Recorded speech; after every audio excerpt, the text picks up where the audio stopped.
This is FanStream Sports.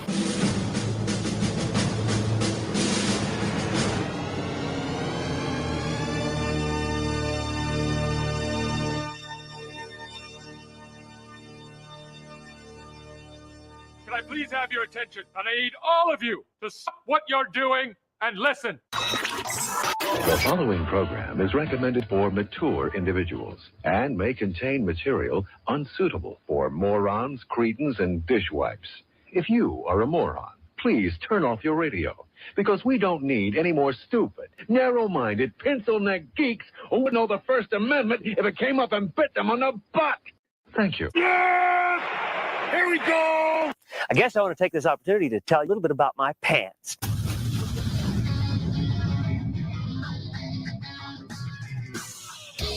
Oh, yeah. Welcome into the Colby Sapp IndyCarTim show. That show that you tripped and fell and splatted into. We're right here. We're here to catch you. By the way, if you need to talk with us and you're not commenting down below, well, then you can't do it. Wait, unless you're listening to that recorded podcast, and you can. And you can use that with the 214-937-0569. That is the FanStream Sports text line. Use that and use it well. Smash the like button if you would, please. That'd be great on whatever you're viewing. Comment down below. That helps with the logarithm. At least that's what I heard it was called. Would you? Forgot that word. There you go. I am Colby Sapp, along with the guy that's doing the sound and also pretty much concentrating on something on his phone right now and having trouble paying attention. Trying to share the show, Colby. One IndyCarTim. What's up, Tim? Hello, Colby. How are you? It's been like a week. Yeah, it's only been a week this time. Normally it's a couple of weeks before we can find our way to crawl back into the studio and present this show to you guys. But we've made it Wednesday to Wednesday now, and we're back. We got to start Mondays. We do have to start Mondays at some point. I keep getting asked, y'all ever going to do a Monday show again? Yes, we will. Yes. At some point. Yeah.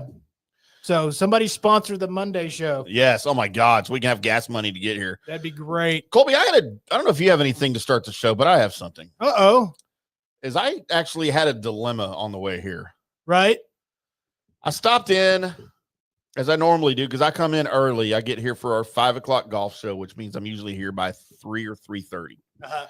So sometimes I have to drive through to get food.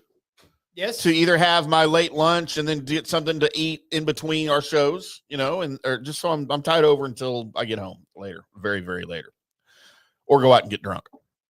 So one of my normal stops is a Burger King. Down here in Carrollton on Josie, in between Hebron and Rosemead, and I always pull in there. And I rolled in today. I got my standard 3 regular cheeseburgers, my Dr. Pepper. Okay. But as I drive up to the screen, to the where you order it, the box, just this incredibly sexy voice came over. You got catfished at a Burger King? Can I take your order, please? Instead of the one I'm used to hearing, yo, can I take your order? Who is that? I know it's the person that works at Burger King. I don't know. Okay. So I was a little taken aback. I was like, holy crap. I feel like I just called a sex line while I'm ordering my Burger King. Never have in my life. Huh. Never have in my life. You ever had sex in a Burger King bathroom? No, never have in my life. Oh, yeah. All right. Well, did you have the crown on? That's the question. She did. Okay. And then I crowned her later. So you hit her in the face? I didn't clock her. I crowned her. Okay. So, I'm like, oh, I can't wait to see what this chick looks like. But I'm only saying it to myself, no one else, because I'm thinking she's probably 17 or whatever, right? Right. High school girl. I roll up, and of course you can't see in because it's all reflective because the sun comes from that direction. So they have it all blocked off to keep it from scorching inside. And then the window opens, and it is one of the most beautiful older black ladies I've ever seen in my life. Okay. Stunning old. When I say old, I mean not high school. Probably 30s, okay? I say older because in my brain I was thinking high school, right? So probably in her 30s. Beautiful skin. She's got what do you call them? Dermal piercings, like right here. For those of you not on the screen, they're like next to her eyes, Okay. on top of each cheek, little dermal piercings. Cute. Very cute. Right. But dude, I could not get a smile out of her. Well, she was looking at a skinhead. I couldn't get nothing.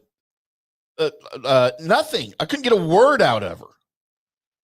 As I roll up, I had my card ready. She just looks at me, takes the card. She goes and runs it. She's doing something on the register. She doesn't even look at me, just sticks the card and the receipt out the window. That say, we'll have your food right to you. And I'm like, that's just rude. I don't care how hot you are. And then she hands me my bag, looks me dead in the eye, hands me my bag, doesn't say a word. And I said, thank you. And I looked at her very seriously and I said, thank you, like something was wrong. And she just looked at me and closed the door. Closed the window thing. And I'm like, I was trying to be nice to him. Like, I kind of wanted to interact with this chick. She didn't want anything to do with you, Tim. Dude, she wanted nothing to do with me. Okay. And if I wasn't in a hurry to get to the studio, I would have pulled around, parked, and gone inside and complained. No, you wouldn't. Because number one, I don't care how cute you are. That is not how a drive-through works with customer service interaction. All right. She didn't say that'll be $7.82. Nothing. I didn't get a word out of her. Hey, your food will be right out. She hands me my order. I didn't get a, hey, thanks. See you later. Nothing. And not a smile. She looked like I had run over her dog on my way through the drive-through. Did you? Maybe. I didn't hear anything. Okay. And now it's bothered me so much.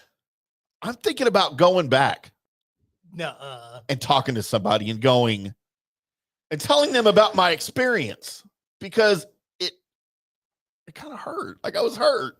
That she didn't, like, this super hot chick just didn't want to give you any kind of time of day. Because you know when you opened that door and you saw that she was super hot and matched, you had Tim Barface, right? Did I, you think? Yeah, you certainly did. So she knew that anything said was going to be probably taken the wrong way. So she wanted to make sure that you knew that you had no shot at the Burger Queen. I mean, I didn't get I didn't get anything. You didn't deserve it, Tim. I just, like, if she was ugly or if it was a dude, I'd have been pissed. I would have said something. I'd have gone like, hey, can I not get a thank you or something for just giving you freaking money? Like, I've done that before. Like when people don't hold a door open for me, when I'm right behind them going into a store, they just walk through it and let it go. I will open the door and cause a scene. All right. Oh my God, my nose is broken. Okay. I've done that before. First of all, maybe you have or haven't noticed this, because I have. Great. You ever drive by a Burger King and you know the smell, right? The smells. Oh, it's amazing. It's the liquid smoke on the grill Flame or whatever. broiled. Flame broiled. Yeah. It's amazing. Here's the other thing you should notice about every single Burger King that you've ever seen. They always look dingy. Yeah, I know. And I don't know if it's the color scheme or whatever, but they always look like they've got a fine layer of dirt, like on the outside, on the windows. It's everywhere. Yeah. Like the McDonald's is spotless. Even the Taco Bell is normally spotless. Right.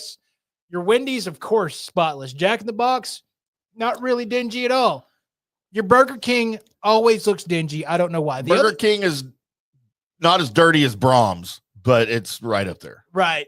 Then the other side of it is usually at Burger King, the customer service isn't great. Right. It's better than Popeyes. Oh God. But not by a lot. Popeyes is the worst. Now I will say I love Popeyes.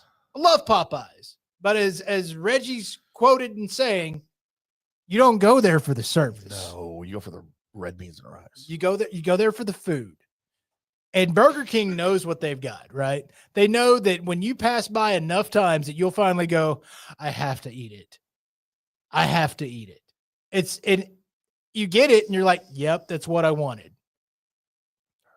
And it's never, it's at least not for me. It's not a go-to burger. Right. It's never a go-to burger. But occasionally when the window's down and the wind hits, I have to eat it. See, it's one of my go-tos. I mean, because of the smell. Right. And I prefer it to McDonald's. I mean, there's a time I love McDonald's because you just kind of crave just the stupid, simple flavor of the McDonald's burger, and you can eat like 7 of them. But to me, the Burger King is a better burger.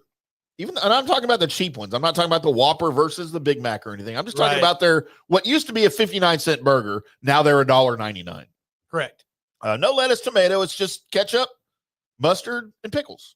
And McDonald's, of course, has onions on theirs. Burger King doesn't. But dude, I am at the point now, and the more that I've thought about this since it's happened, I'm pretty sure I'm going back there tomorrow. Why? And to say something, or just to see if maybe she's having a better day, because this could be what you described at the window. Sounds like that person shouldn't work at Burger King. Or at least not the drive-through. It sounds like that person should have some other job or do something else that's maybe a little bit more fulfilling than working at Burger King, maybe miscast, or maybe that's just where they ended up. Yeah. Kind of upset at life. She was. And I could take her away from all that, Colby. You could. She doesn't want you, Tim, obviously. Can't talk her into it. No, there's not a chance. She won't talk to you, dude. Well, maybe on a better day. Maybe just send a clip of this podcast. And she was a super dark-skinned, beautiful Nubian goddess. Though, yes, they exist. Dude. Then they're awesome. I think I could take her away from all of that. I don't think you can, because I don't think she wants you to, Tim. She's probably got like 17 kids at home and wait, 8 ex-husbands. What are you doing right now? I'm saying I don't have room for hers because I got my own. That's all I'm saying. No, that's not all you said, Tim. I don't know what I'm saying, Colby.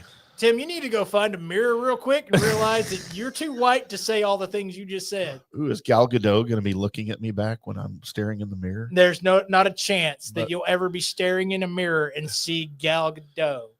Pretty sure I could take her away from all of that. I don't think she wants you to, Tim. I can try. Colby, that's not the only run-in I had with customer service this week. Sounds like it's a you thing.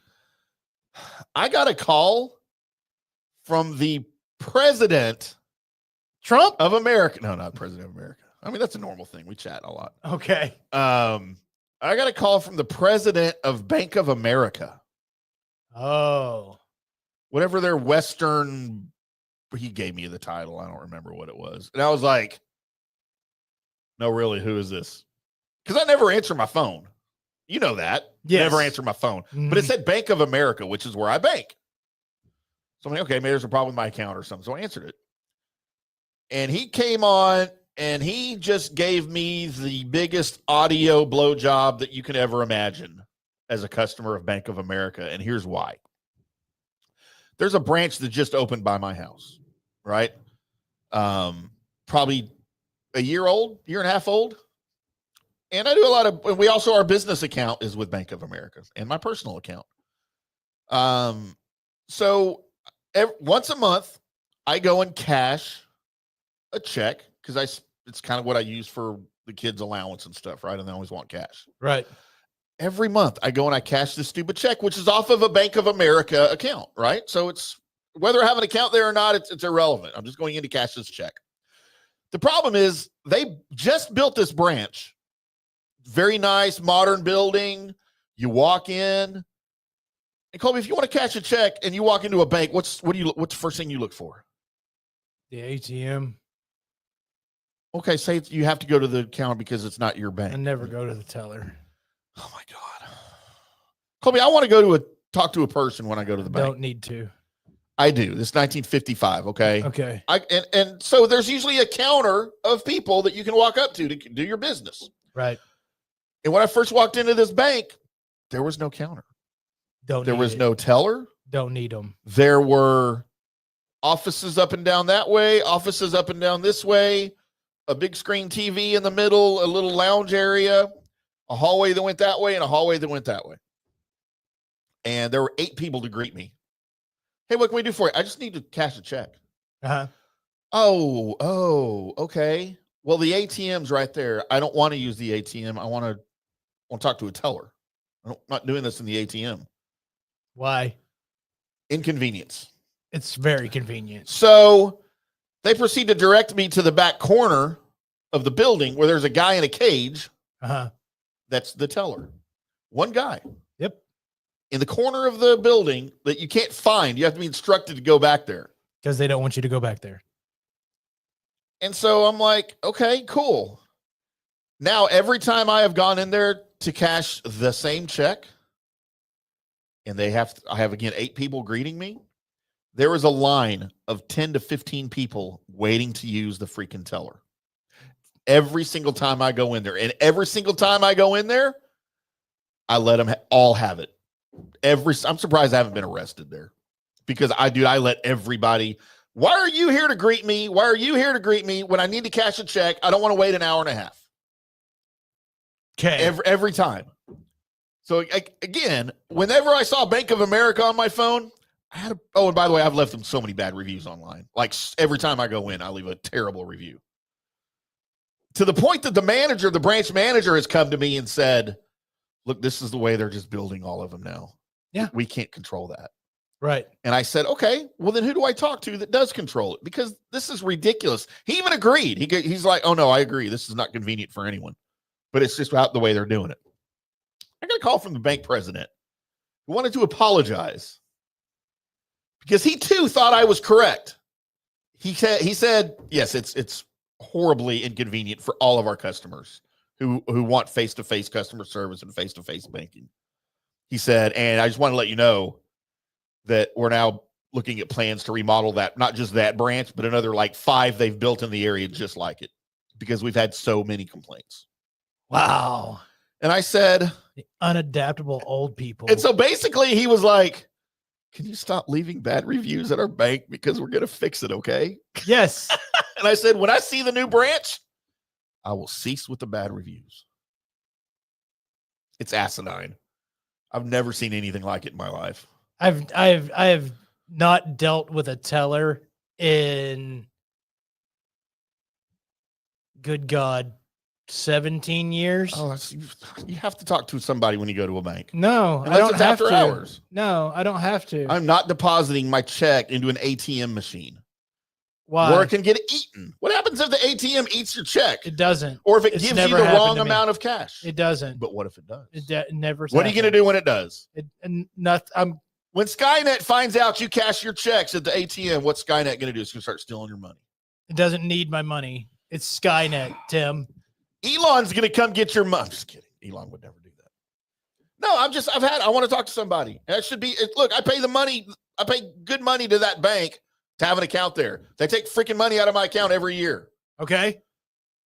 I want to talk to somebody when I go in, and I don't want it to be one of the 8 greeters that greet me on the way to the one teller. Don't need it. Apparently, I wasn't the only one because Bank of America called me personally. Hi, this is Mr. Bank O America. I don't think To that's let his you name. know that we're fixing the problem and we apologize. Okay. Like, win. It's not a win. It is a win. It's not a win. It's your inability to adapt. Oh, You I have to adapt. Sometimes I use the check by phone thing. I do that sometimes. ATM is so much faster. Oh, I don't have to tell anybody yes or no or go fill out a thing. I just have my You card. got to punch the numbers and put the card in and then answer questions. And Do do you an want to eyeball make a scan. deposit? Do you want this cashed? Yes. Yes. From a person. No, I don't need a person. Sometimes the tellers are cute. Don't care. I saw 8 people on my way there that could have been cute. But did you talk to any of them? No, because I don't need to. Is it just because you're married? No, I've always been like this. I don't need people. I like people, Colby. I mean, if I can find out a situation to where it's just no. I mean, an empty store is the best store. No, it's disturbing. It's not. I don't even have a run sheet. I don't need people. I don't need to deal with people. I mean, sure, I usually end up just getting the high. I've never gotten the service like what you described at Burger King. Because it's normally always like, hey, how you doing? Right. Da, da, da, da, da. And I'm like, I'm doing great. Thank you. I don't know if my face says talk to me and be happy. Right. But my face does. No, it doesn't. I'm always yelling at you, and you haven't even said a whole lot. My face says I'm nice. Interact with me. No, it doesn't. No, it doesn't. Your face says I'm about to piss you off. That's what your face says. Only if you work at the bank. Or here. Or at FanStream Sports in the studio, Colby. That's correct. All right, so we've done this. Are we supposed to do? Am I supposed to ask you some questions now? Yeah. Hey, Tim, what day is it today, bud? I'm glad you asked, Colby. It is Piss Off Tim with Bad Customer Service Day today. All right, then. As we get our music going here. F you, Bank of America and Burger King. Idiots. Not unless you want to sponsor us. Yeah. Yeah, can you imagine? This is the Colby Sapp IndyCarTim show brought to you by Bank of America and Burger King. Home of your flame grilled money. Home of your flaming teller. Oh, wait. I should mix those two. I mean, you can. Yeah, you can do whatever you want. That's right. It's your business, not ours. Don't set the tellers on fire. That's bad. Man, I wanted to. What are you going to tell her? I don't even know how to respond to that, Colby. What's wrong with me? Colby, today, in addition to Tim gets bad service at the Burger King drive-thru day, how do you feel about National Poultry Day? Love chicken. I do too. I love chicken. I mean, does duck count? Is that poultry as well, or is that just duck? I don't know. I mean, poultry is like a lot of different flying edible birds, right? I mean, turkey. I love turkey. Turkey's poultry, isn't it? I'm guessing. What about like Cornish game hens? I'm going to go poultry. If you had like a Cornish game hen at a nice restaurant, oh my gosh, dude.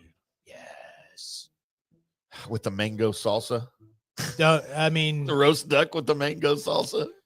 You fry anything in duck fat and I will eat it. I love duck fat. I need a duck fat popsicle. That sounds great. Doesn't it? That sounds great. I would probably do that. Colby, here is a day that Bank of America and Burger King do not celebrate, as it is International Clients Day. So all you escorts out there, be sure and be nice to your clients. Including me, if I ever have to utilize that service. International Clients Day. You're supposed to recognize the individuals who contribute to the success of your business. That's me. I'm a client. Still call me a John. How about International Read to Me Day? I mean, that's pretty much what the people do on my phone every day. You want me to read you a story, Colby? No. We need to FaceTime tonight, and I'll read you a bedtime story. No. Ring, ring, ring. Hey, Colby, it's Tim. I'm ready to give you your bedtime story. By the way, no, that's not what my ringtone sounds like. This is the story of, because Colby likes the stories. I would like to read to you The Purge. Thank you. Colby's bedtime story. Thank you. And that's my reading to Colby voice, by the way. By the way, my new ringtone went off today while I was in the store. Me? Yes. I forgot that I did that. And so I just started cracking up because I was like, what is that? Oh, my God. And then it started playing, and I was like, oh, my God. That's hilarious. That's my ringtone. So stupid. Where did you get that? I found it on. It was playing in the back of a video, and I was like, I have to go look this up as a ringtone. And then you found it? I found it. Let's see if.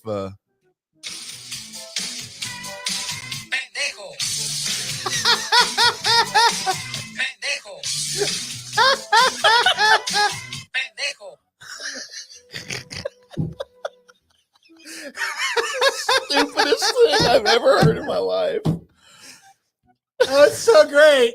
You sent me that, and I was in the middle of something. I'm like, I'll leave that later. I don't know what it was. And I left it out, and Eli walked by. He goes, what's Colby's new ringtone? And I'm like, I don't know. I didn't listen to it. He pushed it, and I heard it for the first time with him, and I was rolling. And he was just like, what is that? I was like, just go away. There's no way I can explain it to a 16-year-old who doesn't speak Mexican. I mean, you can call it Spanish if you want to. That's Mexican right there. Pendejo. Jesus, that was awesome. Colby, it's also one of my favorite days. As for some reason, dating Tim post Lauren. Out of the dozens of women that I have gone out on dates with and met online and met in bars, there are two professions that have stood out among the many. Okay. Teachers.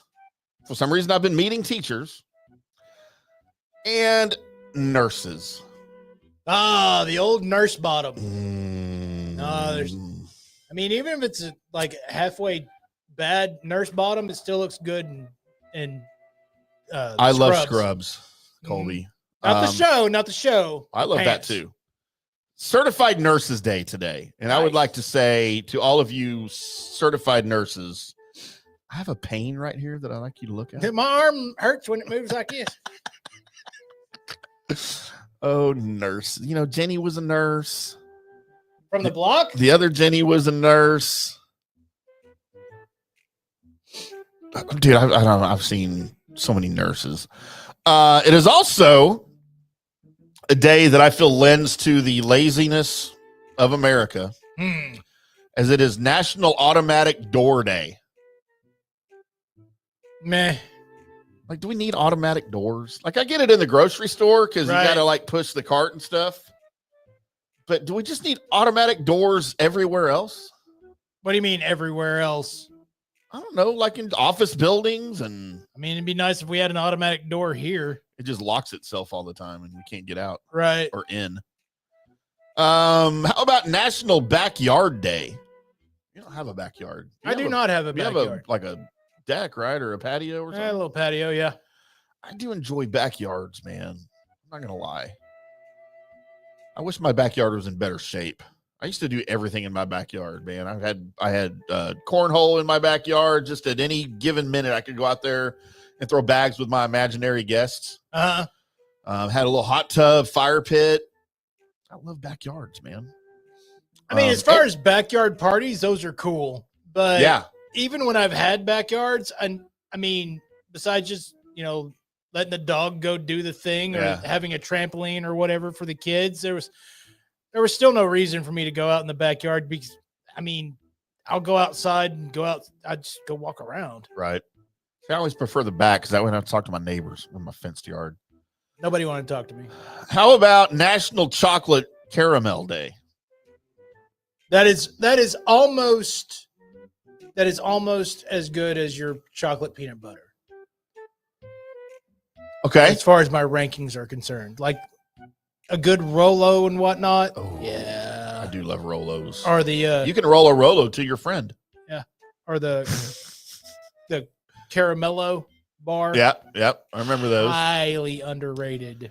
There used to be a candy bar called a Marathon bar. Okay. You remember that? No. It was about that long and it was chocolate and caramel, but it was like in a swirl shape. And and it was super chewy like caramel would be, and it took you a long time to eat it. And it disappeared when I was about 14 and I never recovered. Today, as I was on my way here, Eli gave me a bag of peanut M&M or peanut butter M&Ms, which I've never heard of. It's basically Reese's Pieces, but they're big. They're like the M&M peanut size, but it's just there's no peanut in it. It's just peanut butter. And man, I went through those really quick. That's why I had to pull into Burger King. Start my day off wrong. Colby, it is National Let's Laugh Day. I already did that. Calling all gigglers, cacklers, chortlers, and belly laughers. This is the day you've been waiting for. What's a chortler? I don't know, but is mine considered a cackle? Do I cackle, Tim? No, and somebody on Facebook mentioned your laugh and said, oh, he used to have the best laugh. And I was like, he still does. He's not dead. Right. No, I don't know what yours isn't. I wouldn't define it as a cackle. Okay. It's definitely not like a snort or a giggle. It's a belly laugh. I think you have a belly laugh. All right. Even though it doesn't go all the way down to your belly, No. it originates somewhere in the diaphragm before it erupts out of your mouth hole in repetition. That's how I would describe your laugh. Okay, so It's very scientific. We're not going to go with a short version to describe my laugh. It's It is National Stretch Mark Day, Colby. Hey, man, nothing wrong with it. Stuff Today is the happens. day you embrace and celebrate your body, including your stretch marks. I mean, I've had 6 kids. I have a reason to have stretch marks. That's you didn't. I mean, I don't know what's happening. Trump's back in office. We can now admit that doesn't happen. That's right. You don't have to pretend like all of that stuff occurs naturally. How about National Operation Iraqi Freedom Day? How about it, Tim? I don't know. It just says it. Wanted to mention it. I have a feeling it has to do with some sort of military strike at some point. Mm-hmm. Wasn't that the early 90s? Wasn't that, what did we call that? Desert Storm. Desert Storm, yes. Yeah. With Schwarzkopf. Do you remember what it was called before they invaded it? Like, I don't know why I remember this. No. So when we were just sending troops out there and the 7th Fleet and everybody out that way, they were calling it Operation Desert Shield. And that's what I remember when I was first hearing about it, because I was like 20. I was afraid I was going to get drafted. Uh-huh. I wasn't married yet. They were just Operation Desert Shield. It's all over the news. And then once they finally invaded Iraq, they bumped it up to Desert Storm. And Norman Schwarzkopf was all over Desert Storm. I remember that. Also, I remember, what was it, the Daisy Cutters when they were showing that on? Yeah, I remember that. Those aren't as nice as what they sound, by the way, if you don't know what a Daisy Cutter is. No, they're not. And that's what day it is, Colby. Well, looky there. We made it all the way to there, and now it's time for me to ramble a little bit and vamp. I love to count. Until Tim is able to pull up the little title screen that says it's time for the Colby Sapp and IndyCarTim Sports Report. Colby, there are sports. There is sports. And I don't know what's first on the run sheet. What's on the run sheet right now? Trouble for stars as playoffs approach, Tim. Oh, Colby. The Stars are having some injury problems right now. Yes, I do know the Stars are having some injury problems. And our buddy defenseman Miro Heiskanen suffered an injury on Friday. Is it an upper body or lower body? I don't remember seeing. Uh-oh. So that's even more mysterious. It's a body injury. It's a body injury that Miro Heiskanen suffered. And so the Stars are now in danger of not having him available for the first round of the playoffs. That's not good. Yeah, as DeBoer was updating him yesterday, he was very cryptic in his information. As you know, it's not even playoff time, and they're going to start being cryptic with injuries. And somebody basically asked him if the Stars are going to be with or without him for the first round, and DeBoer said it's not looking good, buddy. That's not good. I mean, that's not even cryptic. That's pretty much. That's when your dad used to tell you maybe and you knew it was no. We'll see. Yeah. That's what I tell my kids all the time. Look, we'll see. Yeah. And then the kids are like, never mind. I know what that means. I'm like, crap, my dad used to do that too. Mm-hmm. So although we didn't get a definitive answer, we did not get an encouraging one. The Stars have been pretty quiet about unless it's spoof, unless they're just like, hey man, we're throwing out misinformation. Yeah, and he was originally hurt back late January. I know that he suffered an injury and has been out. Tried to come back, gave it a good go, and I think he re-injured it is what I saw on Friday. But for a team, though, that has been a little iffy on defense, and, Jake Ottinger hasn't been great lately, but a lot of that's because the defense has failed him in front of him, I think. Right. And that's when you've got your goalie struggling and you're shorthanded on defense, that's never a good combination. And after an amazing February, this team has sputtered a little bit. You lost to the Avalanche in overtime, so you got the point back at Mikko Rantanen's former home ice. Mm-hmm. That was a big homecoming for him. But the Stars have dropped, 4 of their last 5? Let's see, 3 of their last 5. It's not as bad as what you originally said. No. But there's hope, Tim.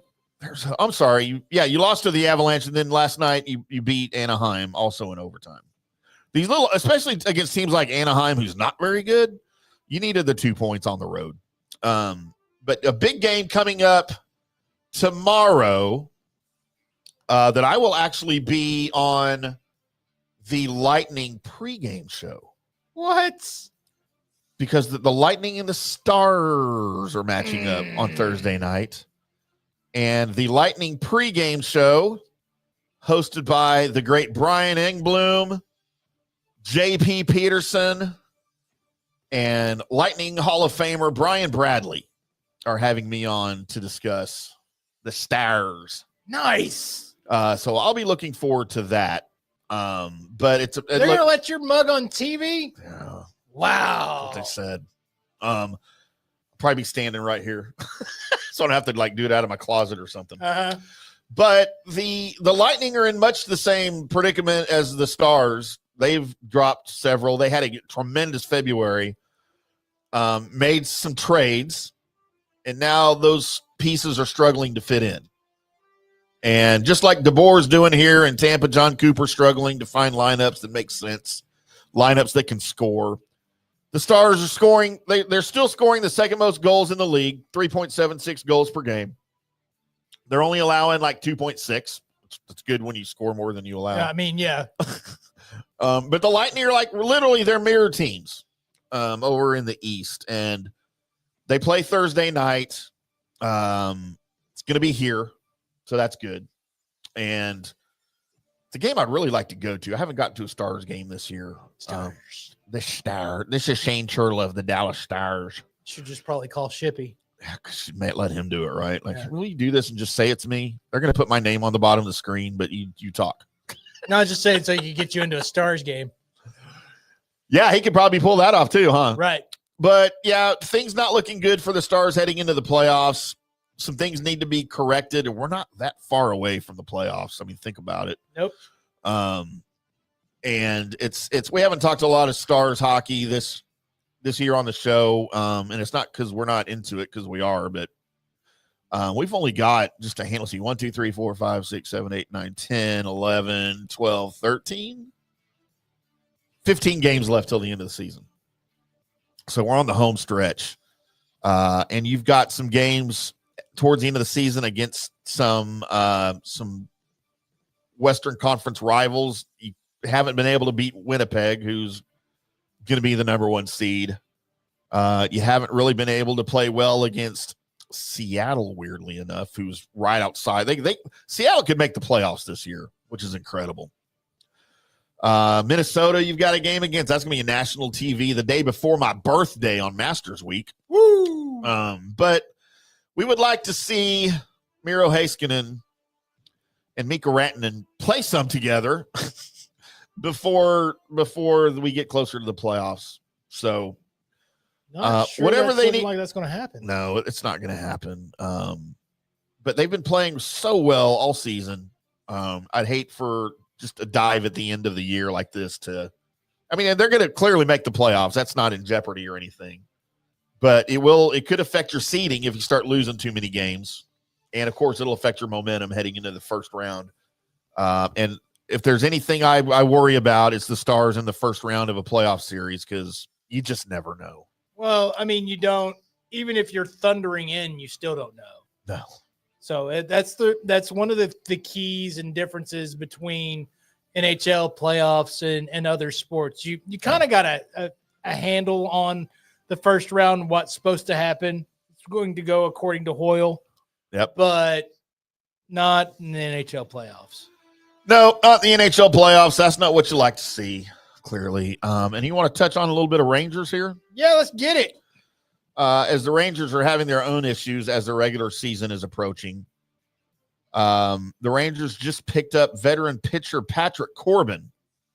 For those of you not familiar with Patrick Corbin, He was third baseman for the Indians in that Major League movie. Corbin Burnson. Yeah, never mind.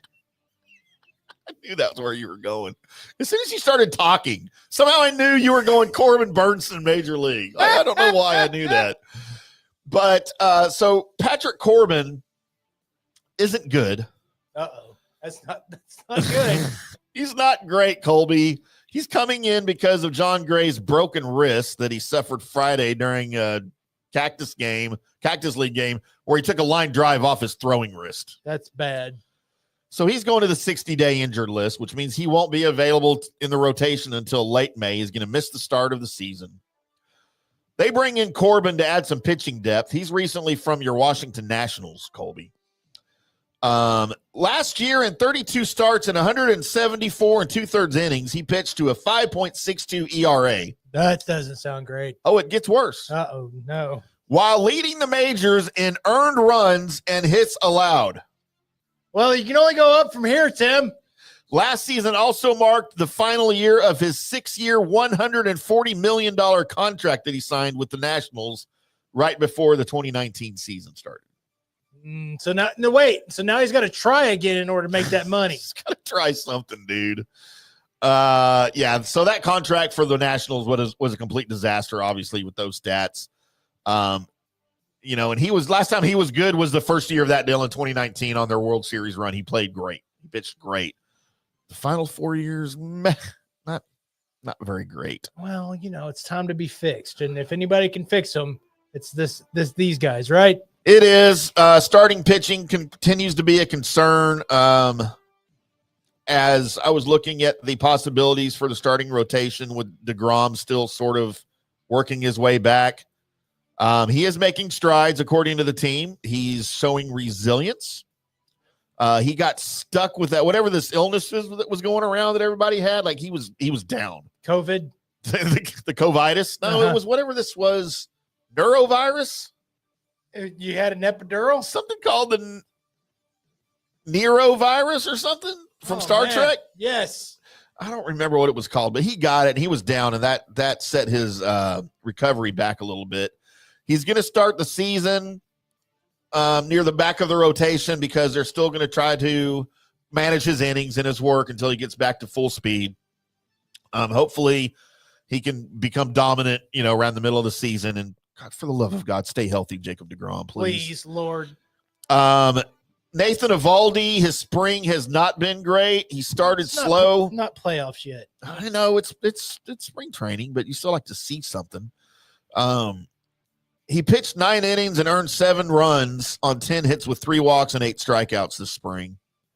He has been named the opening day starter for the second year in a row, as the Rangers will face the Boston Red Sox in Arlington at the what do we call that thing? It's the big grill, yes, the big open face grill, whatever it is. On March 27th. Dude, we're only 8 days away from opening day. Tyler Mahle, he's been stuck with forearm stiffness, which isn't good for a pitcher, I hear. No.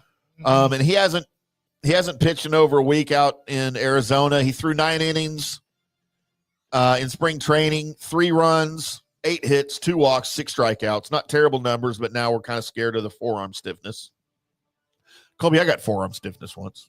Yeah, well, maybe if you'd stop spending so much time cleaning it in the shower, you'd be all right. I had to switch to the other hand to make it go away. Doing that, I was cleaning it and it went off. And I was cleaning it and it went off. So Tyler, they're not worried too much about Mahle's injury. He threw 52 pitches this past Friday in a minor league outing. So that's his first step to coming back. Jack Leiter, the guy that we've been waiting for to be good for the Rangers. Yes, he's still not good. He's shown promise this spring. He's solidifying his spot in the rotation to start the year. He's pitched 10.2 innings, allowed 3 earned runs on 7 hits, 4 walks, 13 strikeouts. Has a walks and hits per inning pitched of 1.22. Okay. Still not great. That's getting better though. Yeah. Kumar Rocker.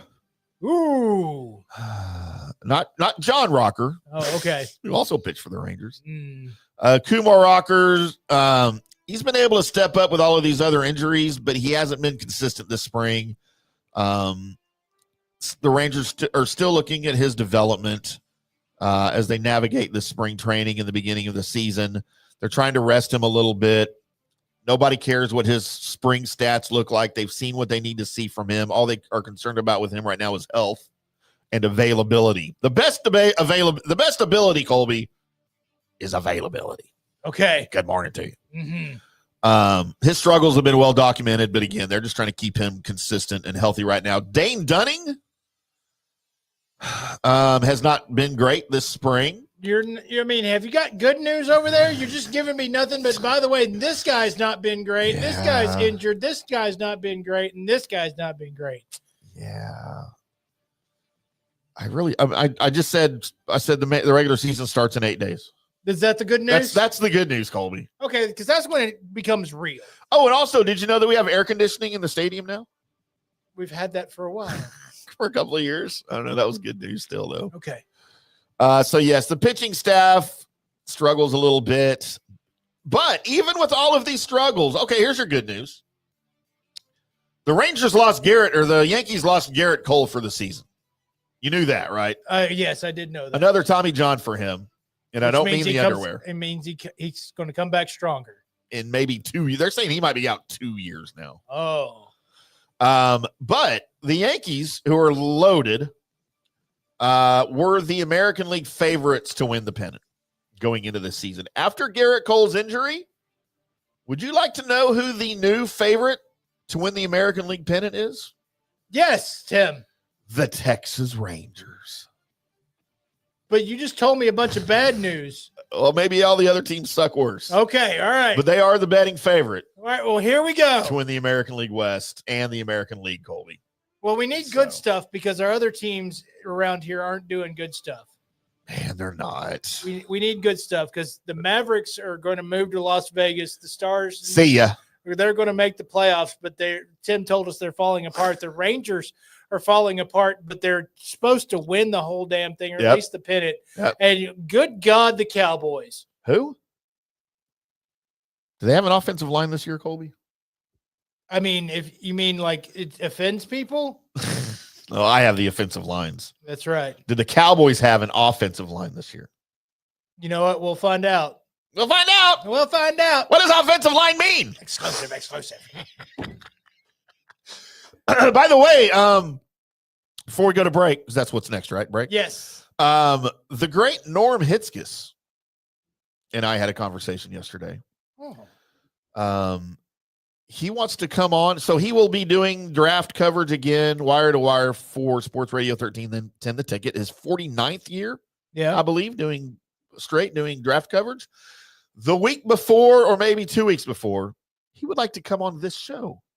That would be amazing. And talk some NFL and Cowboys draft with us. I would love for that to happen. And then immediately following the draft, I have had a commitment from one Dallas Morning News Cowboys beat writer, David Moore, to pop on the show and talk some Cowboys draft with us. Love to hear that too. And then as the Ranger season gets going, I've also received a commitment from one Evan Grant, Texas Rangers beat writer for the Dallas Morning News, to talk some Texas Rangers.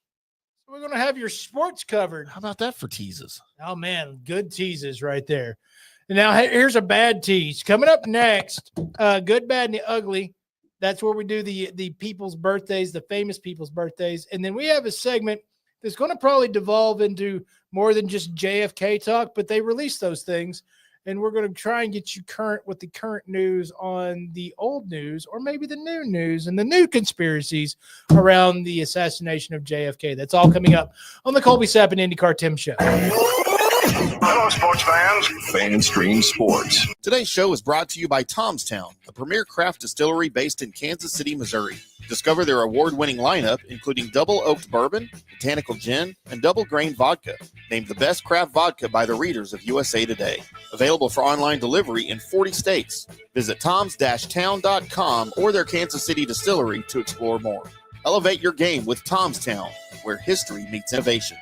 Please enjoy responsibly. All right, guys, time to talk a little bit about Turf Life. You've seen the hats on our heads. You've been or seen the video of the studio. You've seen that the decals are all over the place.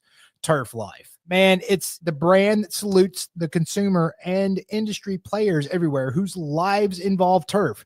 What does that mean? That means if you play or have a business or, maybe you're a sports educator, you're going to be on turf at some point. So you live the turf life. So go ahead and tell everybody you live the turf life by having your Turf Life window decal or, the hat or the keychain or the something.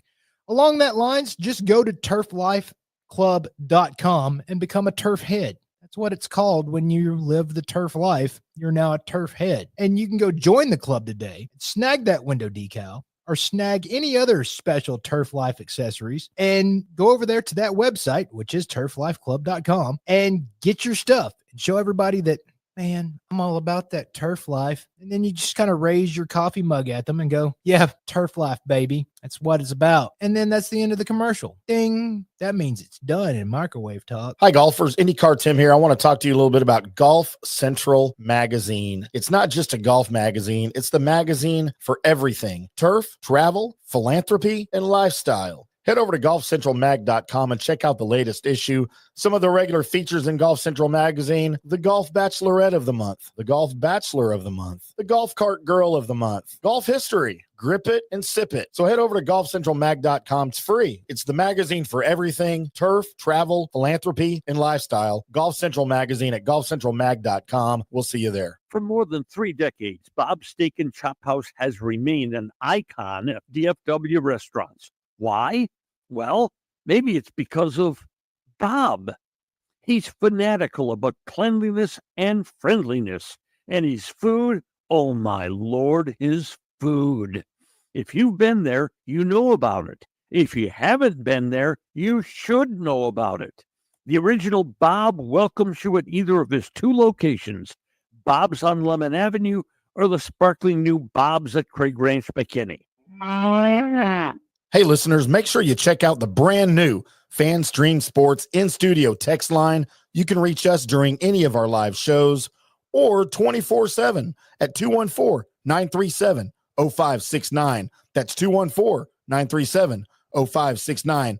Text us 24/7, day or night, and we'll reply to you and make you part of the show. Orion Golf Management Solutions. Orion Management Solutions has tailored its service packages just like it tailors its approach to customers. Some owners need more supervision, while others need periodic assessment of their short-term and long-term strategies and programs. Orion can be called in to develop a business plan with the existing staff, or we can assist with the daily management of a facility or event. Either way, we make sure the client is satisfied and understands the direction the facility needs to go in order to achieve the owner's goals. Orion Management Solutions can help with owner assistance service solutions, daily course management, business plan development, monthly operations, or as needed consulting services. Whatever your need, Orion Golf Management Solutions can help. Check out oriongolf.com.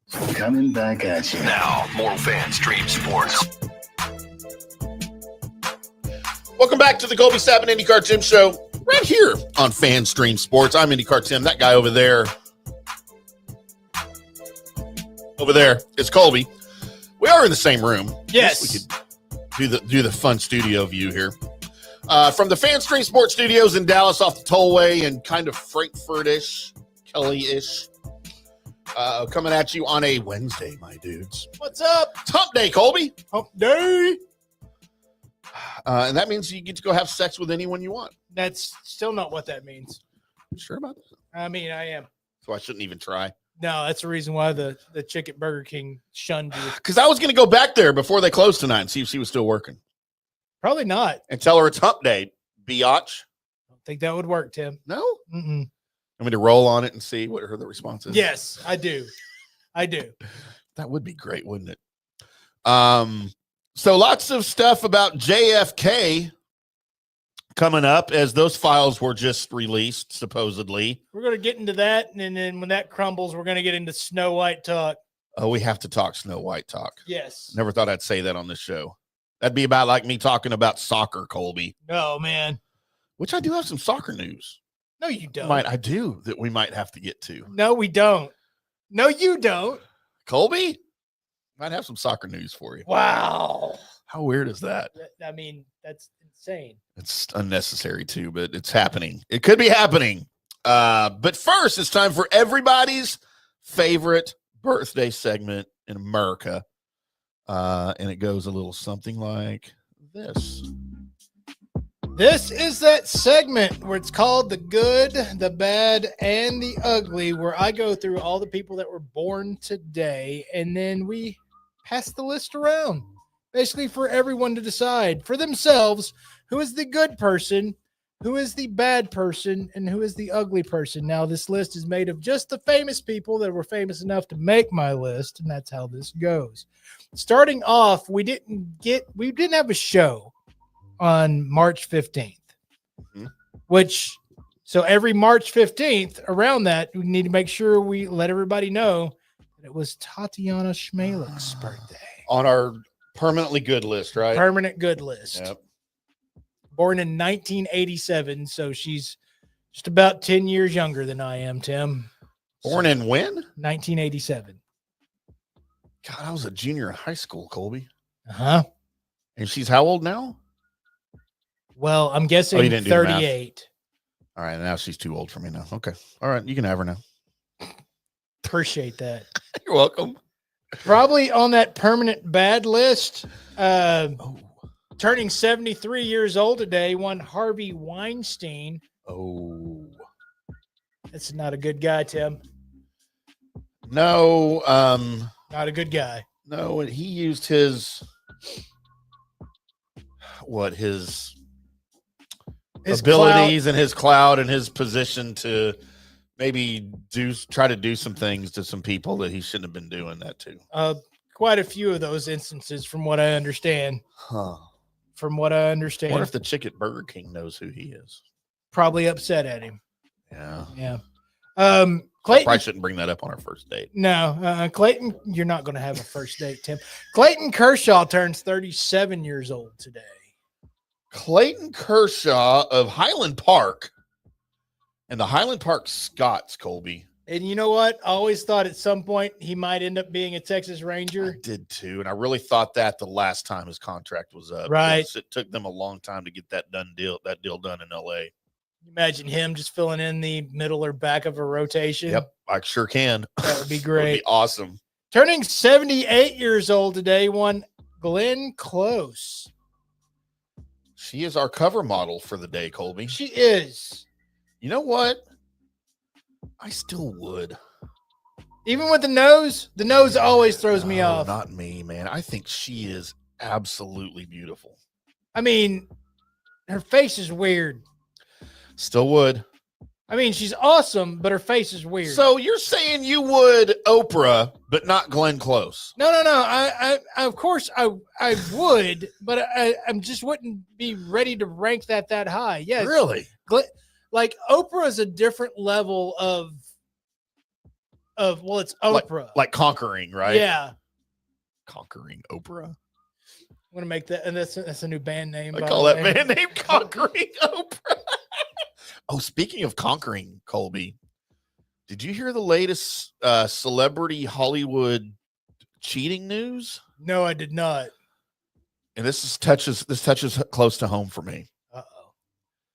As apparently my life partner, she just didn't know it yet, Jennifer Aniston, has been carrying on an affair with Barack Obama. You haven't heard this? I have not heard this. So I've been hearing for a couple of months that Barack and Michelle are having issues, right? Like Michelle didn't go to the funeral for Jimmy Carter with Barack. She didn't go to the inauguration with him of Trump and all that. She's been visibly absent from certain things that she is supposed to go to as a ex first lady. Right. So everybody was like, "Oh, this could be trouble, blah, blah, blah." Now it's come out. He and Jennifer Aniston have been carrying on together. So, I mean, I'm kind of out on Jennifer now. But Isn't that weird? That is weird, but who notches the bedpost on that? Is it Barack going, Jennifer Aniston? Oh, it's him, right? Or is it I mean, president? No, No, you can't meh as much as you love government and stuff like that and politics and all that crap. I don't mean meh that. I mean, I'm sure that she's had way more important than just a president. I bet you she's had other world leaders too.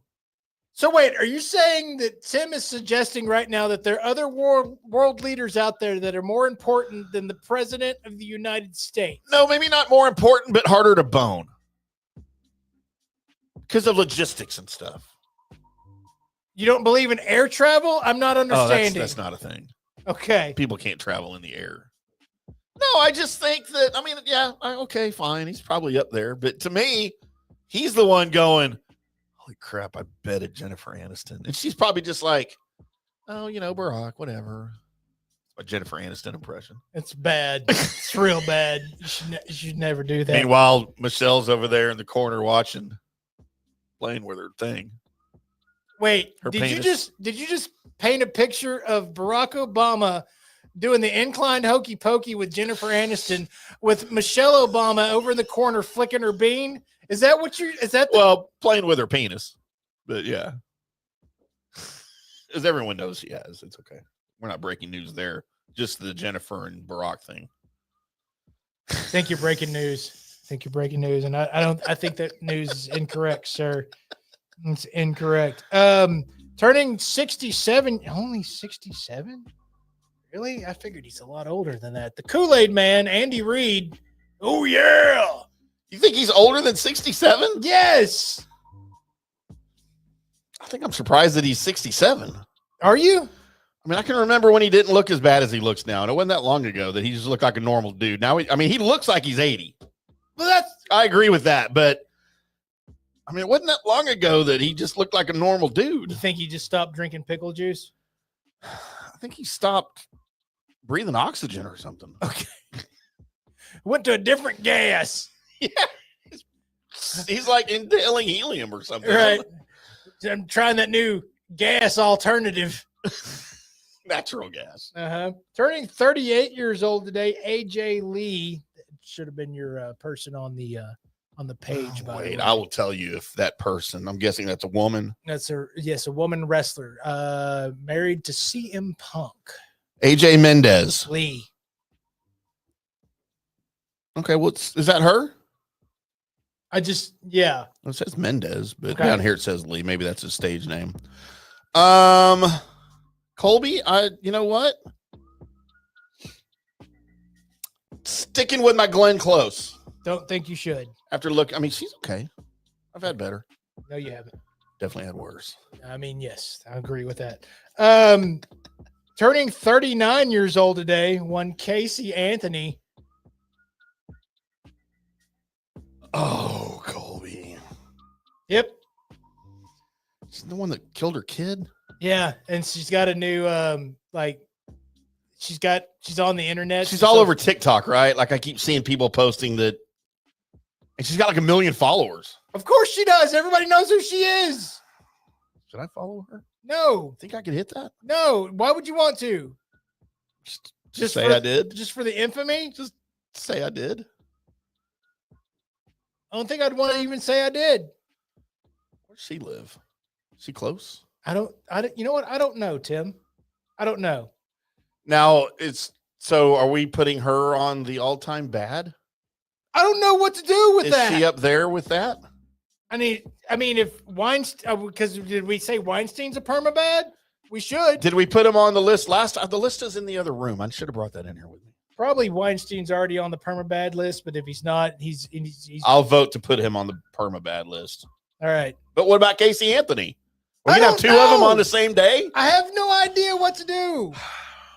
All right, we'll think about it. Probably going to be my bad for today. But I'm telling you, at 39, she probably still looks pretty good. What are you doing? Wait, but Tati was 38. So do you think I would be recognized more for sleeping with Tatiana or Casey Anthony? Like, what would get me more? Like web hits? Yeah, more views. I'm guessing Casey Anthony, just for the weirdness of it. More people know who she is than Tatiana, right? Yeah. Outside of our little Eskimo brother circle. What? I'm never going in the same igloo with you, sir. Even with Tatiana? Thought we had that conversation. Turning 29 years old today, and he's brought up last year, and he's brought up again this year just because his name is Young Gravy.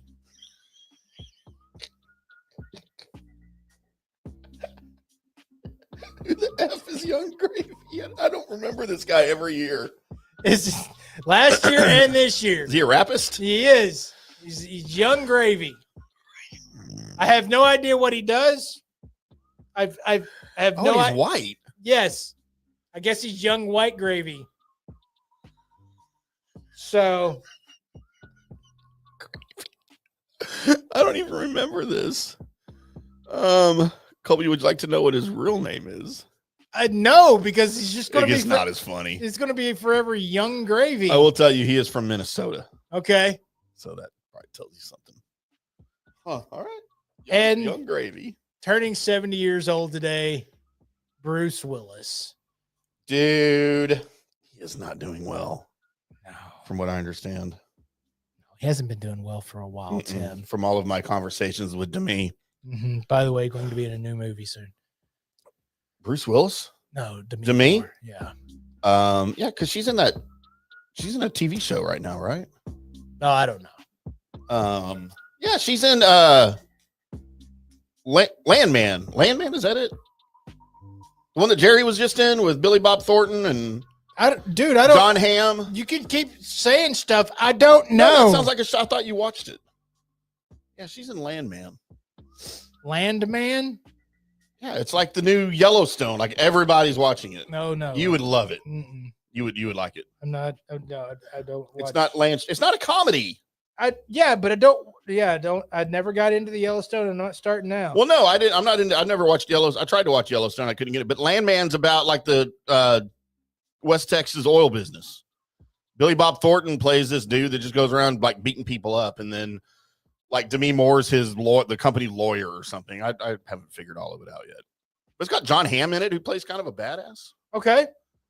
And everything Billy Bob Thornton does is good. So, is that everybody? Is that your 10? That is the 10. Of course, I didn't go to Facebook yet, Colby. So I'm just going to say happy birthday to all of my Facebook fans. As I listen to Colby's ringtone again. Pendejo. Celebrating Facebook birthdays today, Colby. Oh, hello, Tiffany. I just got hit up on Facebook dating, Colby. You're listening to live coverage of Tim checking his Facebook dating live on the air. I'm trying to find my birthdays. Do we need them, Tim? Is there anybody? I don't think. Yeah, I think there was. How do I find birthdays on my phone, Colby? I don't know how to do that. I know how. Search. You gotta post videos to Facebook.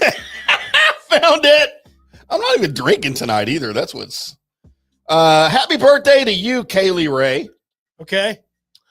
Happy birthday to Facebook friend Brittany Hamilton. Mm-hmm. Hello, Brittany. Should have Brittany to you earlier. Maybe one more time. I'll hit you. All right. Colby, happy birthday to Amy Aaron. Pick a first name. I know, right? Like, huh.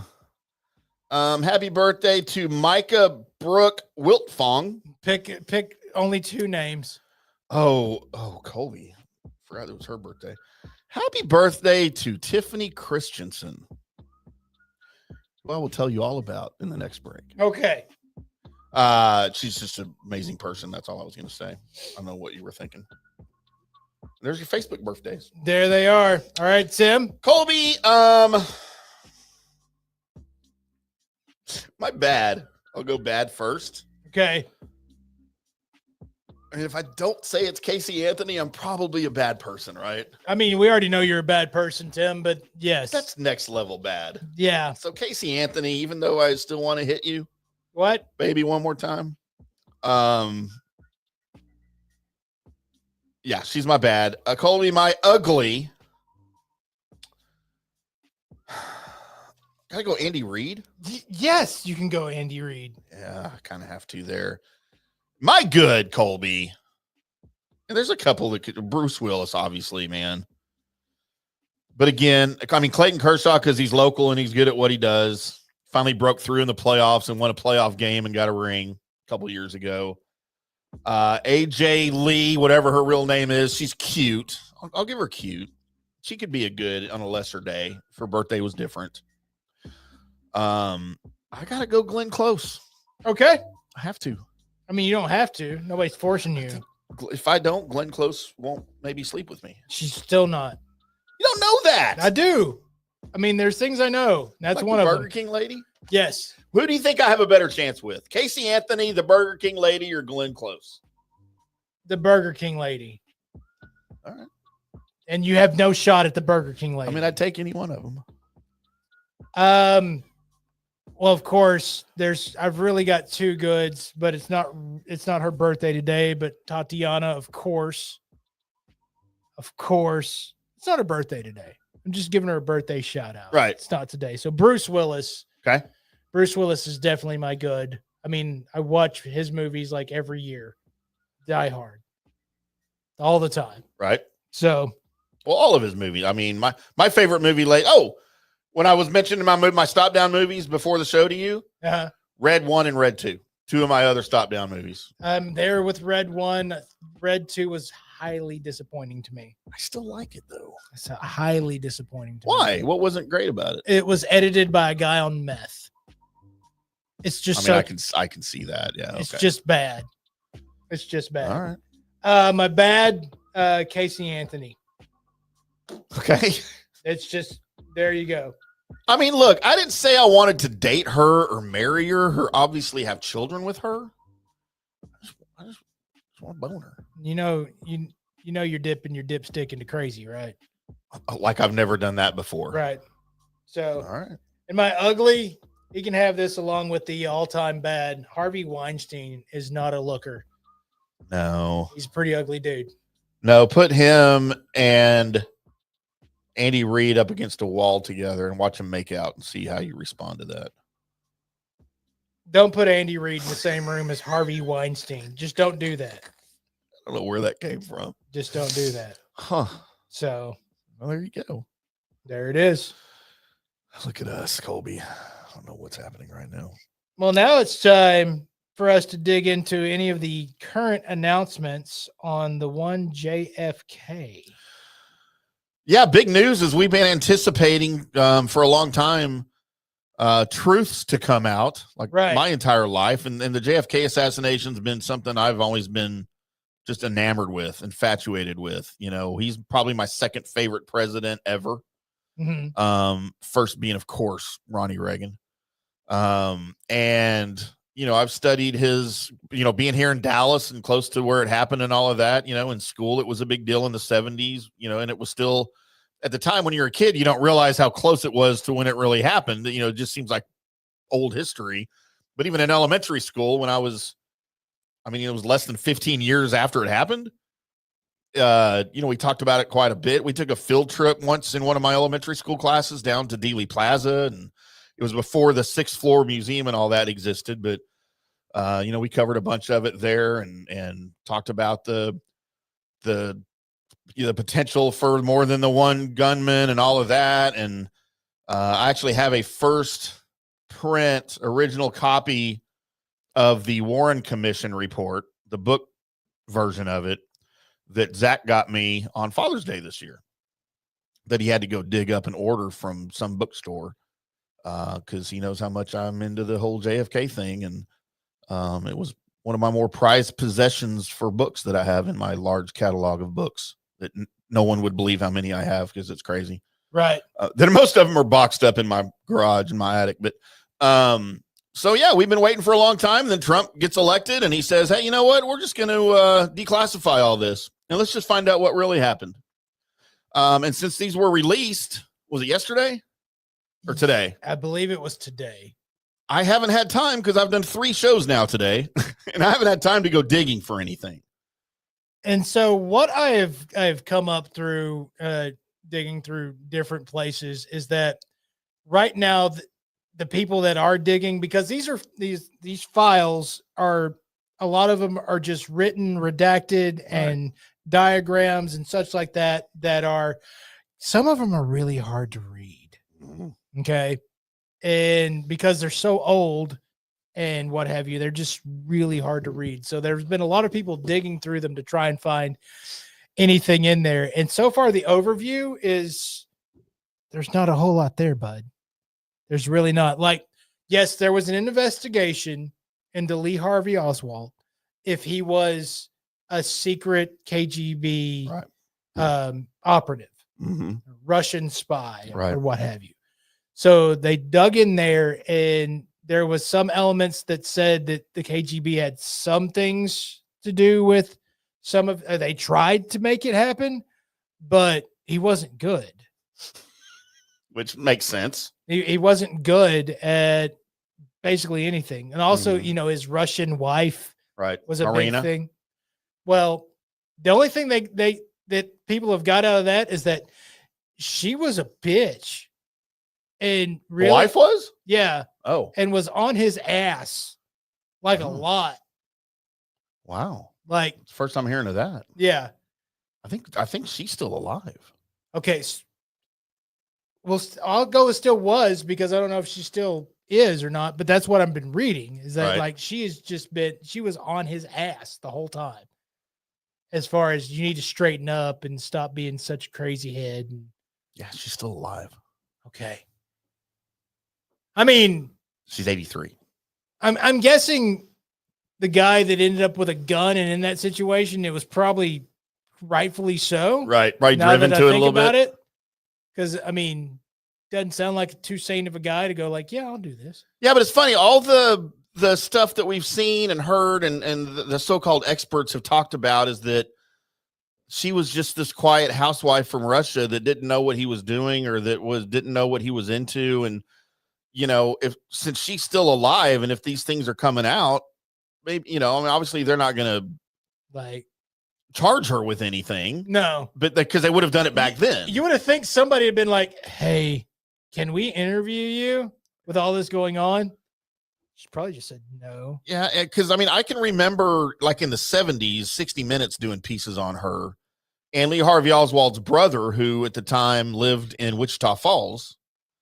And if he's still alive, he probably still lives up there. And I remember these as a kid, seeing all these, and, they were interviewed and stuff. And she was, acquitted of any knowledge of it or of having anything to know or do with it. So it's interesting that they're bringing her back kind of into it with that background. I hadn't heard any of that before. Right. But she is Russian. So now there is a, what article is this? This is in the New York Post. So take this with a grain of salt.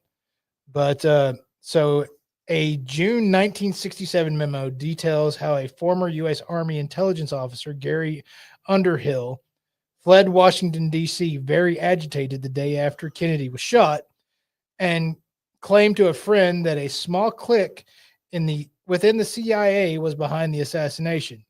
The day after the assassination, Gary Underhill left Washington in a hurry. Late in the evening, he showed up at the home of a friend in New Jersey, reads the memo, quoting from a story in a contemporary left-wing magazine, Ramparts. He was very agitated and said that the CIA was responsible for the assassination. Less than 6 months later, Underhill was found shot to death in his Washington apartment. The coroner ruled it a suicide. Oh, wow. Interesting. I mean, that's kind of interesting. Yeah. That kind of points at, hey, now again, I just read that from the New York Post. Right. So, well, you can't print it if it's not true. That's right. You can't write it if it's not. Yeah. Nobody does that. Don't look at the internet ever. That's interesting. So he was Underhill, a Harvard graduate and former U.S. Army captain who worked as a journalist and intelligence officer during World War II. Well, I'm sure the longer these things are out, and did they release everything they have today, or just they're doing this a little at a time? Like, I haven't heard any of that. All I know is like 10,000 pages were released.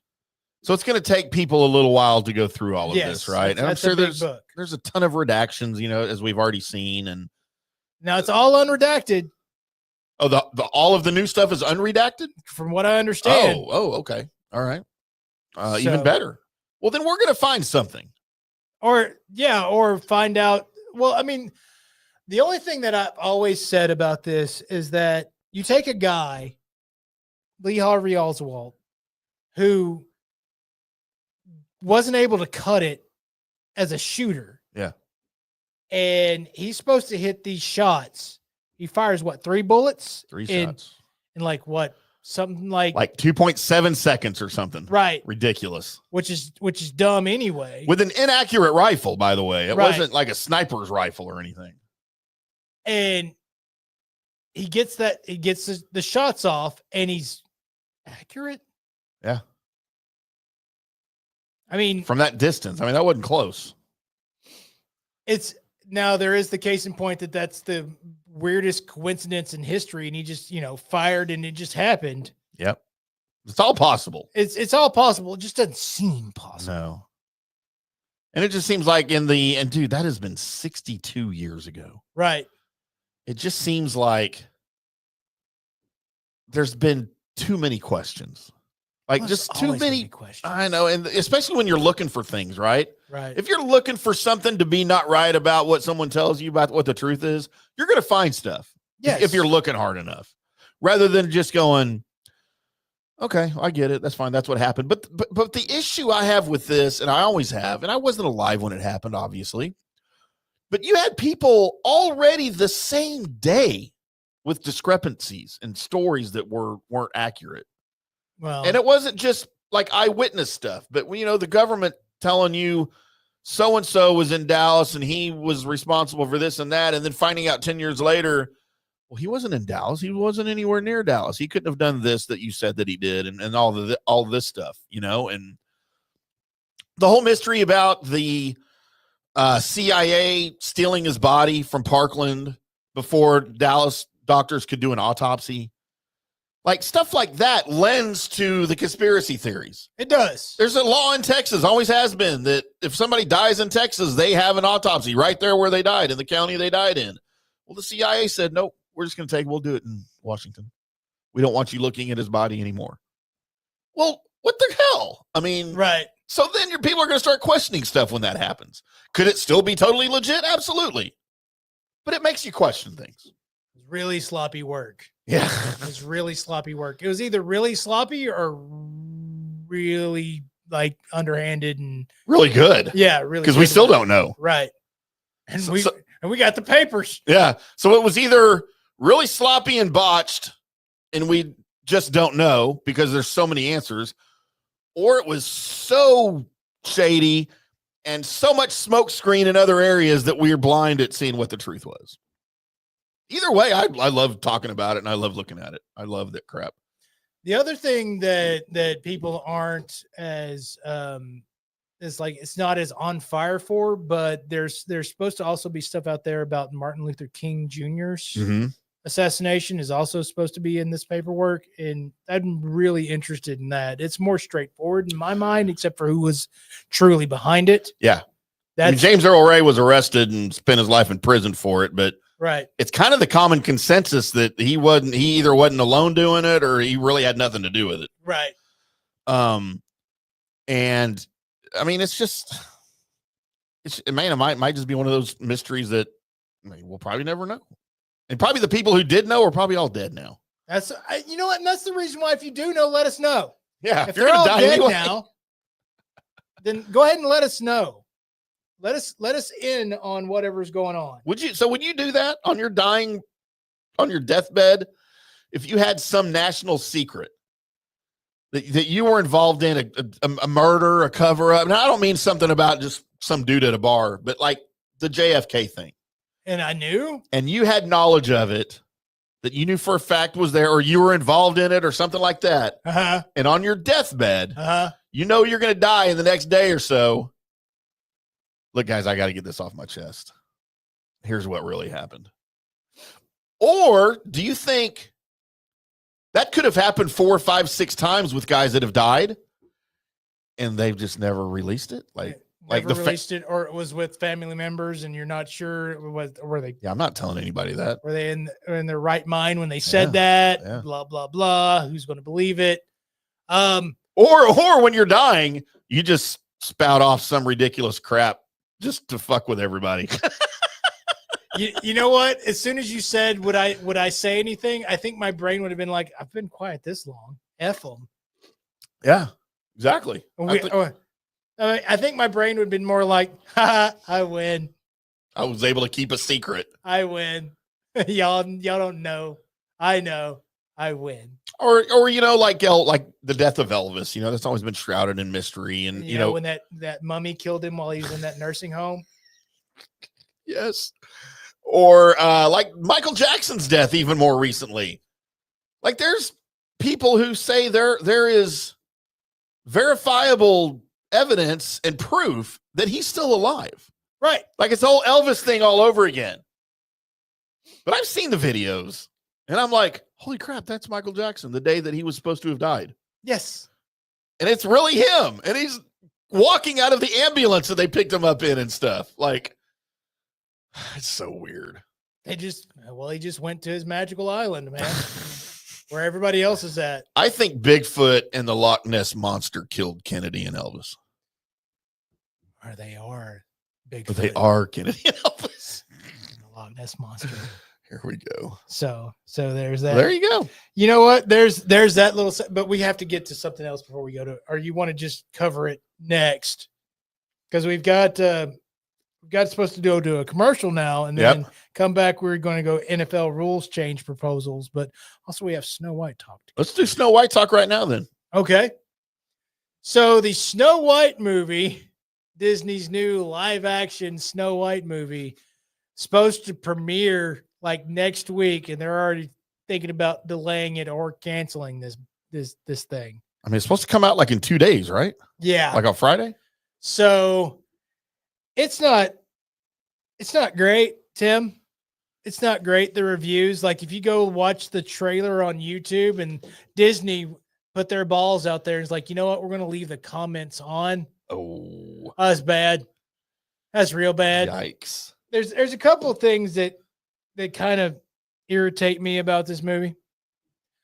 One of them being that Snow White is not pretty.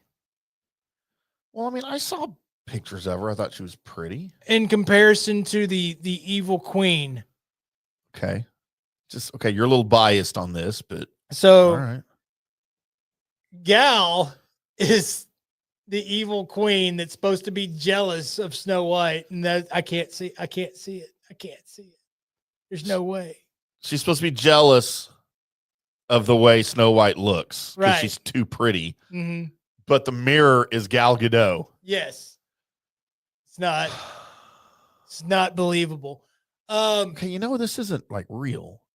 No, it's just a movie, Colby. I understand. It's acting. Now, the whole story behind Snow White was that there was a wish that they had a daughter that was skin was white as snow, lips as red as blood. That's the original, like the limerick or whatever it was right. that it was based on, right? Yeah, I don't go that deep into it.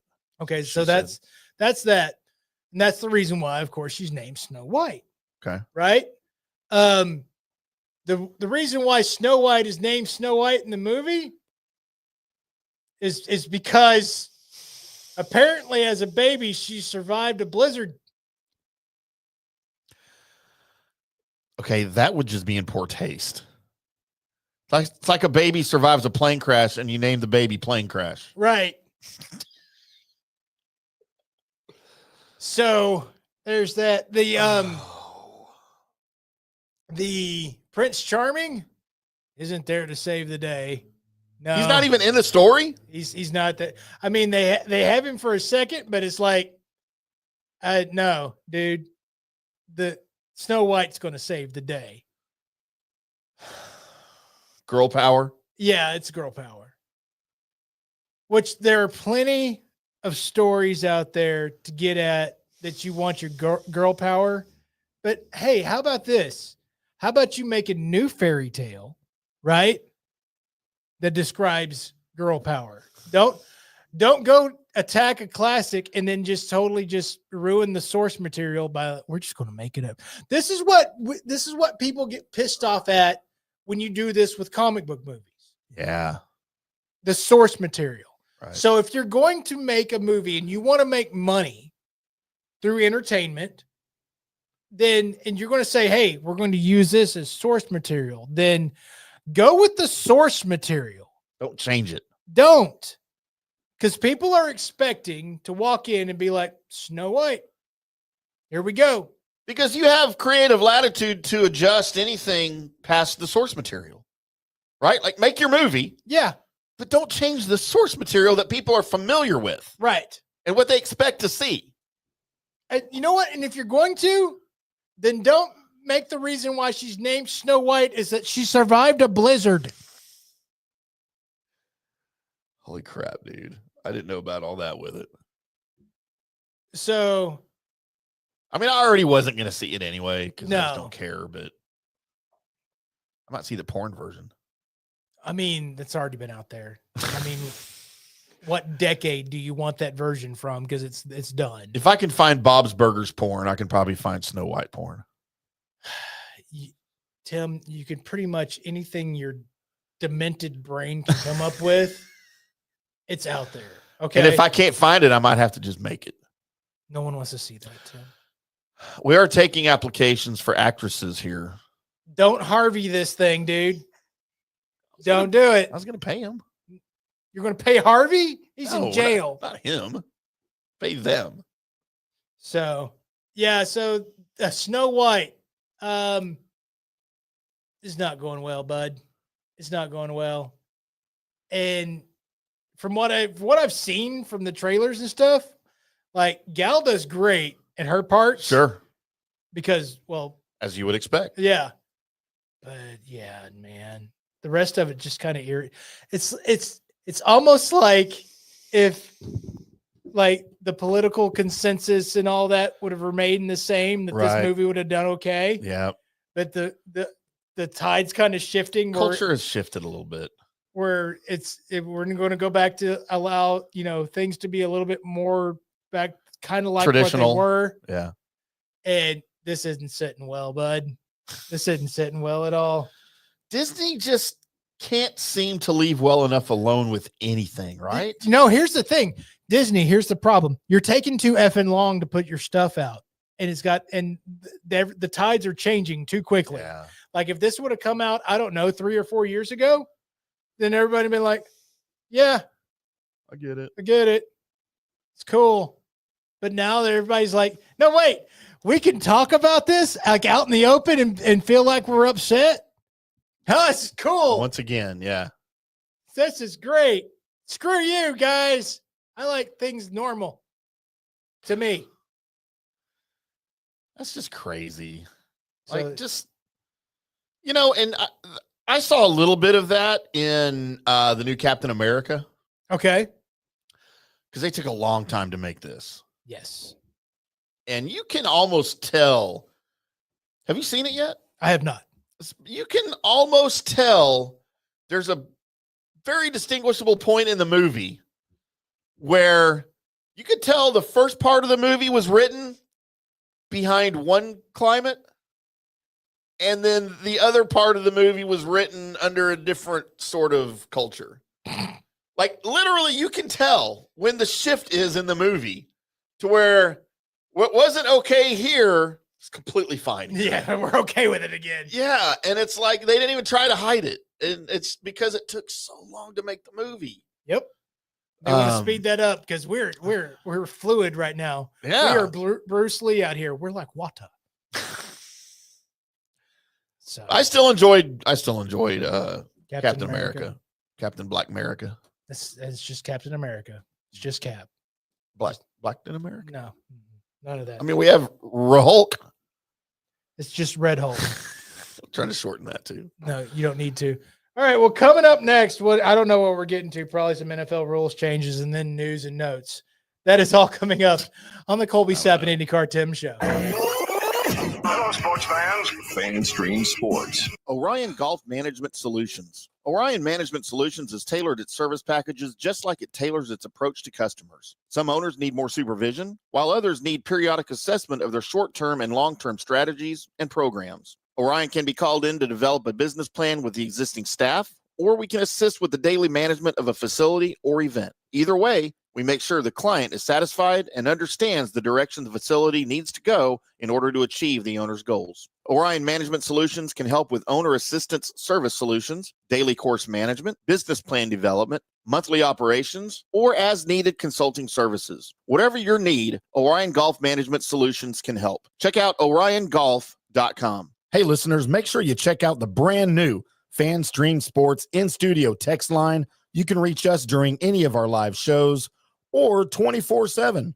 at 214-937-0569. That's 214-937-0569. Text us 24/7 day or night, and we'll reply to you and make you part of the show. Today's show is brought to you by Tom's Town, a premier craft distillery based in Kansas City, Missouri.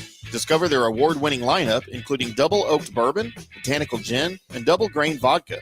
Named the best craft vodka by the readers of USA Today. Available for online delivery in 40 states. Visit toms-town.com or their Kansas City distillery to explore more. Elevate your game with Tom's Town, where history meets innovation. Please enjoy responsibly. In 1993, Bob opened the original Bob Steak and Chop House on Lemon Avenue. 32 years later, the original Bob still greets you at the original Bob's. And now his sparkling new Bob's at Craig Ranch has opened in McKinney.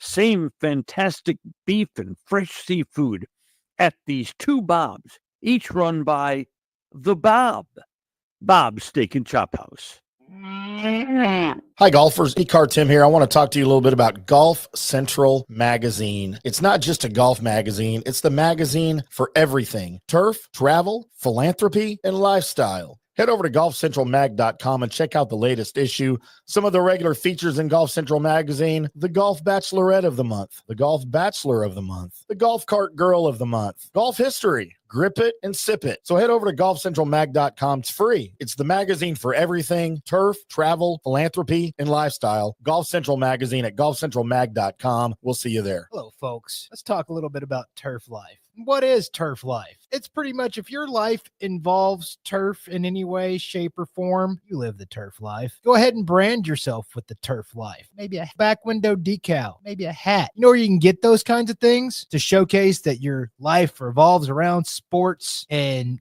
or anything that involves sports. If it's a sports business or sports education or just your enjoyment of the outdoors, head over to turflifeclub.com. Become a turf head. Join the club today. You can do that by going to that said website that I just told you to go to. You can snag your window decal like I was talking about, or any of your other turf life accessories. Show everybody that you live the turf life, and we'll see you there over there at that turflifeclub.com. Coming back at you. Now, more FanStream Sports. Welcome back to the Colby Sapp IndyCarTim show right here on FanStream Sports. Wrapping things up on a Wednesday. Colby, make sure you always wrap it up. I didn't learn that lesson until way too late. Yeah, after too many babies were made. Way too many babies. Some of them I even know about. Kids, don't be like me. Look like me, but don't be like me. Colby and I discussing some of the better Gal Gadot movies throughout the years. Yes. And for all of you that are Gal Gadot fans that have seen Death on the Nile, I implore you to implore Colby to go see that movie. Not going to see it. You should. It's a good movie. You just showed me all I needed to see from that movie. Oh, there's way better than what I showed you. I'm just saying, if you're a true Gal Gadot fan, you will watch more of her movies. She doesn't have to be naked in them all the time. She's never naked. You saying she showers with clothes on? No. I'm saying in the movies, she's never naked. I bet you I could find one. I bet you can't. Might not be real. It might be fake. Well, yeah, you can AI generated whatever. This is what Gal Gadot looks like naked. Gal Gadot AI. Oh, that might have to be a new segment. Colby, here's a picture of me making out with Gal Gadot for AI. Yeah, you can. There's apps that can do that. Yeah, I've seen those. Can't believe I haven't tried one yet. Yeah, I actually can't either. I think they cost money. That's the problem. Colby, do you want to do some NFL rule change proposals? Right here, I can do that real quick before we get into news and notes. We don't have to discuss some of these too much because one of them's the big obvious one, and it has to do with the. I always probably do music for this too, huh? Because it's Get it. the football. Football. Football's the devil, Bobby Boucher. What the hell? We'll do the intro thing again too. Sports report. Colby, the Green Bay Packers, commonly referred to around the South as the Green Bay Fudge Packers, Right. and in my household, are heading a proposal that has gone to the league. There are 3 rule change proposals. The Packers have initiated this one, and it will effectively kill the tush push. I'm okay with it, actually. To make it illegal, and I don't have the proper wording, I'm sure it's here somewhere, but basically you're not allowed, which you used to not be able to, where you could never assist the runner. You couldn't push him or pull him. Another offensive player couldn't push him or pull him once he was gang tackled or whatever. Right. It causes injuries. Well, they did away. The thing that made all this legal is, I don't know, 7-8 years ago, they did away with the pushing aspect of that rule. Where you still can't be in front of the runner and try to pull him across the goal line or something. But you can get behind him and push all you want. And to hell with everybody that gets hurt and around him, Right. I mean, how many players have we seen get catastrophically injured on tush-push plays that weren't on the Eagles? I mean, it happens a lot. It does. Tank Dell lost his rookie season because he broke his leg during a Texans tush-push as a blocker. Number one, that was a horrible idea to have a wide receiver in there blocking, but Right. so they are the ones that are leading this. It made it as far as being all 3 of these potential rule changes have made it so far that they're actually being presented to the competition committee. So that means they passed what all the other channels were. So they just have to be voted on by a majority of the league owners. The next one has been presented, or was originally presented by the Lions, and it has to do with playoff seedings. So part of the rule has to do with being able to bring players back on the playoff roster, as opposed to when they were put on like the injured list and the injured reserve. So they're trying to separate the playoffs and the regular season. So if you have a player that you have to put on injured reserve in week 16. Okay. Well, there's 2 weeks left in the season. Well, technically he's not eligible to come back until 5 weeks. Right. So they're trying to say, look, dude, it's the end of the regular season and we're starting. If he's healthy, he should be able to come back for the playoffs, which I get. I do. I get it. So that's the first part of that. I think they should be able to come back when they're healthy. And that should be the end of it. I really don't think there should be a specific time frame. Yeah, that's a good point too. The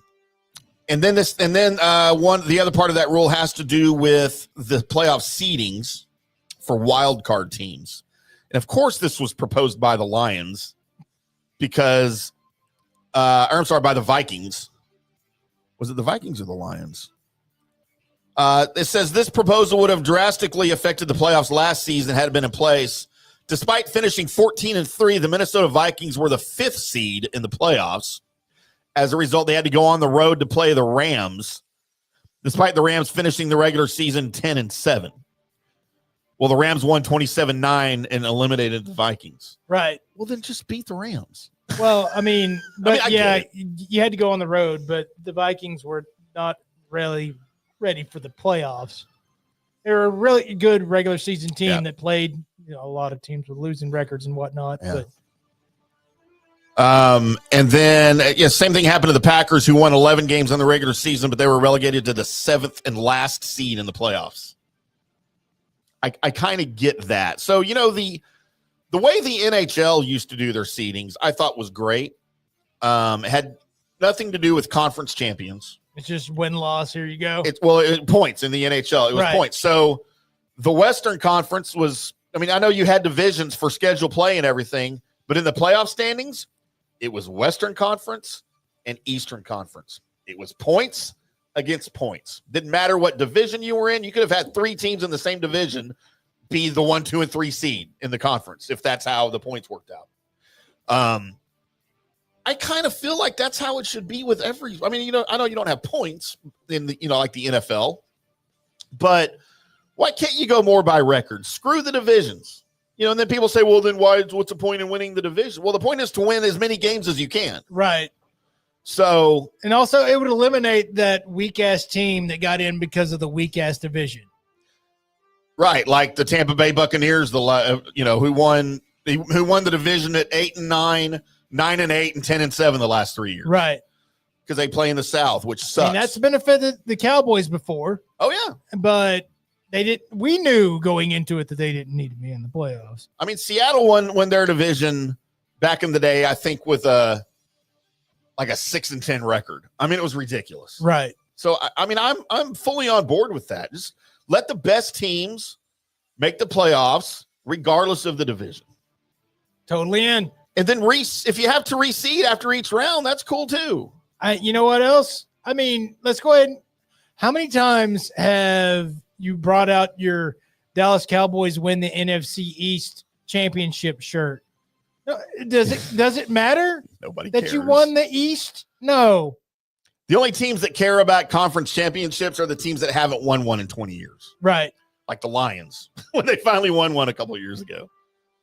But, yeah, I mean, nobody cares about any of that. So you can call yourself conference champions all you want to, but you beat 3 other teams. Congratulations. Yeah. And they all had losing records. Right. So, all right, Colby, you ready? Sure am. It's time for everybody's other favorite Colby segment. Oh, that's not it. Mm-mm. That's it. Thank you, Tim. Thank you, me. Thank you for making it sound good. News and Notes is where I search the World Wide Web for the weird. Internets. And by God, I found it. Let's go to internet. We're going to internet. We're going to Las Vegas. Where they have a new service in Las Vegas. It's called Rent-A-Grandma. It's a business in Las Vegas that provides a variety of services such as nannying, babysitting, in-home care, cooking, and domestic staff, and is currently employing individuals with a large breadth of life experience to help those that need it. So Rent-A-Grandma. So, by the way, the fact that it's in Las Vegas and you can rent a woman is kind of ironic. So I have to tell you, as soon as you said Rent-A-Grandma, yeah, I thought that story was going in an entirely different direction. Now, if it's the actual granny that's like, the granny that cooks, yeah, the granny that does all the bakes things, your cookies and stuff, yeah, and man, everybody loves granny's cooking, and you can rent that particular grandma. I'm in. Did you say everybody loves granny's cookies? I mean, granny's cooking. Okay, that too, because granny can cook, right? Yeah, that too. So here's the thing: not all grandmas are granny. You know what I mean? Oh, that's true.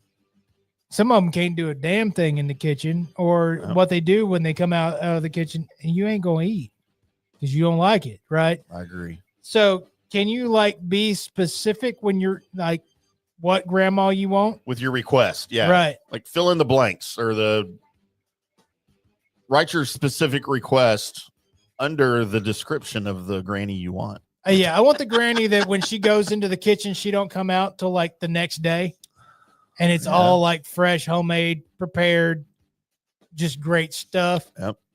Dude, can you imagine just renting a different grandma every weekend to just cook your Sunday dinner? I mean, I can imagine that, but probably for very different reasons than you can imagine that. Just man, you know what? Need some soul food in my life. So you go get the particular grandma to come over. You'll get the black grandma, the blamma. Yes, Tim. That's exactly what I was talking about. I knew where you were going. Are you want that? Just the Italian, the Sunday gravy, that situation. Man. You go get that, grandma. Man, this is starting to sound like a good idea. I think we could do that here. First of all, we got to go find all these grandmas to rent out, though. Right. I don't think they're on LinkedIn. No, and And you would think in order to make Granny have to go do something like that, because first of all, if Granny's really good at that, she's doing that for her own family. Yeah. Right. I don't know. Maybe she needs the money. But if that's the case, let's go from there to Gambian. Where's this place at? Sounds like a grandma name. Gambian. It's in Banjul across the Gambia. All right. Narrows it down. It sure does. Man, I don't know where this is at, but I can tell you they do stuff weird there. So they've got a thing that they do. It's called saf. Saf is dried tobacco in a powdered form. Okay. That it's unprocessed tobacco leaves that they turn into the popular drug there called taba. Okay. And it's in powder form? It's in powder form. You snort it? So basically what they do with it is you can smoke it, you can or use it for snuffing, okay, or chew it. But there's been some other things going on now with it, as some of the women have started inserting it in their vaginas because they say it enhances sexual pleasure. I can't imagine taking my tobacco and inserting it anywhere except for my mouth. Because I can tell you this, it don't feel good if you get this in your eye. Right. It hurts. So I'm also thinking if the girl inserts it and then I go in afterwards. Yeah. And insert. Yeah, you're gonna feel like sandpaper? Hey, what is that? 100 grit? Also, though, it's gonna get jammed down in. It's gonna go in your pee-pee hole? Your urethra. Your eureka. Yeah. Oh God, that's making me not feel so good. By the way, it's now saying that some of the women there have come close to death because of inserting that there. So, hey, don't put tobacco in your vajayjay. It can kill you. If you need something to put in your vajayjay, you call me. All right. So there's that. Let's go from there to a snorkeler who almost died because of water. No, no, because he had his pokey stick while he was snorkeling, and he poked an octopus and had to try and fight through the tentacles of doom as the octopus wrapped around his throat. Like a python? Yes. Oh my. And was strangling him. And there's an actual video of this guy trying to get this octopus off his neck. I didn't know they did that, or they knew to do that. Yes. So I thought they just used like their ink spray or something. No, well, I mean, he poked at the octopus while it was near its home. Oh, yeah. And so the octopus is like, no, F you dead. Guarding his home. Right. So, so apparently they grip tighter once they realize what they've got a hold of your neck and they're doing something. They just, now they're not going to let go. The more you struggle, the more they squeeze. Yeah. Squeeze. Yeah. Squeeze. Yeah. Squeeze. Yeah.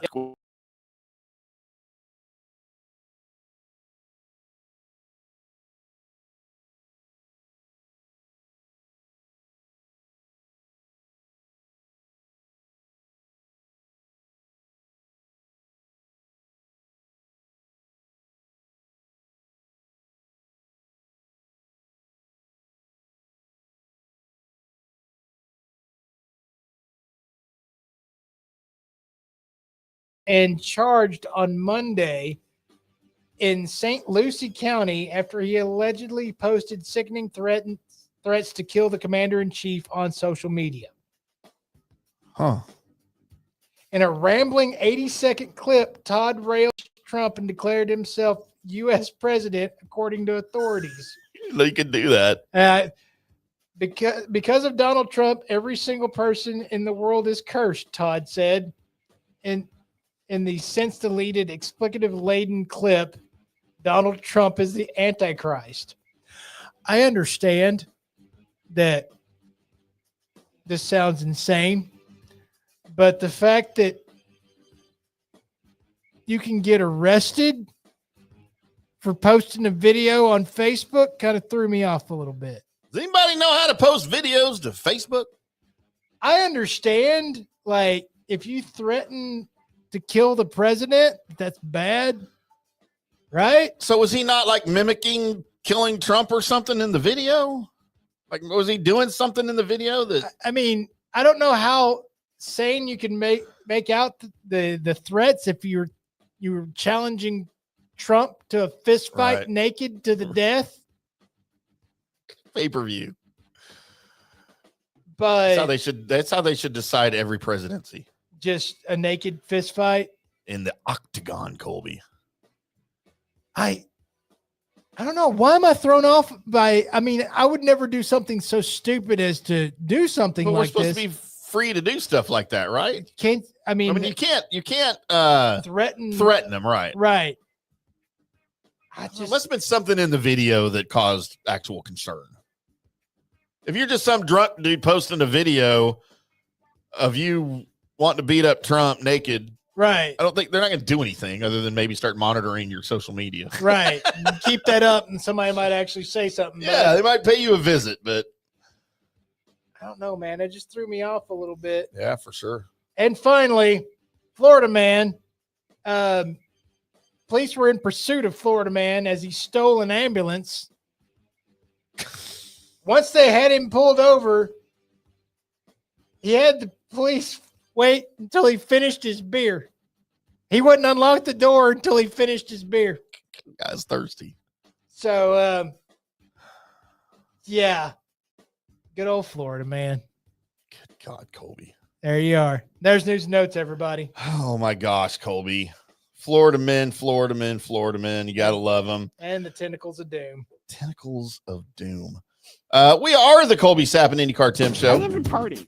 Oh, of course you do. We will, you know what? I'm going to go ahead and say it, Colby. We will be back on Monday. All right. With another Colby Sapp and IndyCarTim show right here on FanStream Sports. Until then, boys and girls, we'll see ya.